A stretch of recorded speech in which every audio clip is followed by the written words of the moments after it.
అందరికీ నమస్కారం. వైసీపీ టైంలోనే రైతులు సుభిక్షంగా ఉన్నారని, ప్రతి ఒక్కరికి కూడా జగనన్న పాలనలో మంచి జరిగిందని రాయచోట మాజీ ఎమ్మెల్యే శ్రీకాంత్ రెడ్డి తెలియజేశారు.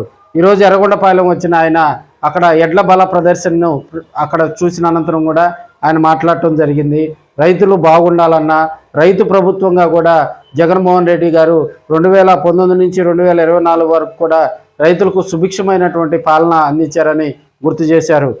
ఎర్రగొండపాలెం నియోజకవర్గంలో మరి గత 2 రోజుల నుంచి కూడా సంక్రాంతి సంబరాలు నిర్వహిస్తున్న ఎమ్మెల్యే తాడిపర్తి చంద్రశేఖర్ని ఈ సందర్భంగా కూడా ప్రత్యేకంగా అభినందించారు. రాబోయే రోజుల్లో మరి ఆయనకు పూర్తిగా ఎర్రగొండపాలెం ప్రజలందరూ కూడా ఆశీర్వచనాలు అందించాలని ఈ సందర్భంగా ఎమ్మెల్యే తాడిపర్తి చంద్రశేఖర్తో ఉన్నటువంటి అనుబంధాన్ని ఆయన ప్రత్యేకంగా గుర్తు చేసుకున్నారు. ఎన్నో వ్యయ ప్రయాసాలున్నా, ఎన్నో ఆటంకాలు సృష్టించిన ఈ ప్రాంత ప్రజలకు మంచిగా ఉండాలి, వాళ్ళందరూ సంతోషంగా ఉండాలి అన్నటువంటి ఆలోచనతో ఒక గొప్ప కార్యక్రమం, సంస్కృతి సాంప్రదాయాలకు దూరం అవుతున్నటువంటి ఈ రోజుల్లో, యాంత్రిక జీవితం మొదలైనటువంటి ఈ రోజుల్లో ఈ సంస్కృతి సాంప్రదాయాలు దగ్గరగా ఉండాలి, మనందరం ఆప్యాయతతో అనురాగంతో ఉండాలి అని చెప్పి ఇంత పెద్ద ఎత్తున కార్యక్రమం ఏర్పాటు చేసినటువంటి గౌరవనీయులు సోదరులు చంద్ర గారికి మనస్ఫూర్తిమైనటువంటి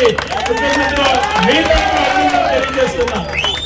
ఎప్పుడు ఉత్సాహంగా ఉంటూ రాష్ట్రంలో ఏ అంశం జరిగినా కూడా క్షుణ్ణంగా అనలైజ్ చేసి చాలా బ్రహ్మాండంగా టీవీ డిబేట్లలో కానీ పత్రికా సమావేశాలలో కానీ ఈ ప్రాంత రైతుల యొక్క శ్రేయస్సు గురించి కానీ రాష్ట్ర శ్రేయస్సు గురించి కానీ అతి అద్భుతంగా ప్రజెంట్ చేస్తున్నటువంటి చంద్ర గారిని మీరు ఎన్నుకోవడం చాలా సంతోషదాయకం.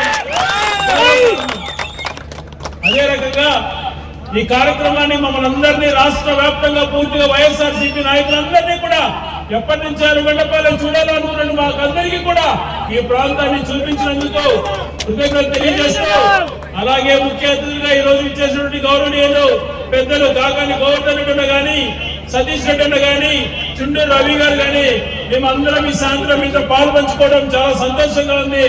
మీ అందరికీ కూడా భవిష్యత్తులో మంచి జరగాలని, ప్రతి రైతుకు ప్రతి మనిషి సుభిక్షంగా ఉండాలని మనస్ఫూర్తిగా కోరుకుంటూ మీ అందరికీ మరొకసారి సంక్రాంతి శుభాకాంక్షలు తెలియజేస్తూ, అలాగే మరొకసారి ఇంత గొప్పగా ఆర్గనైజ్ చేసినటువంటి చంద్ర గారికి ఆ దేవుడు ఆశీస్సులు ఉండాలని చెప్పి మనస్ఫూర్తిగా కోరుకుంటున్నాను.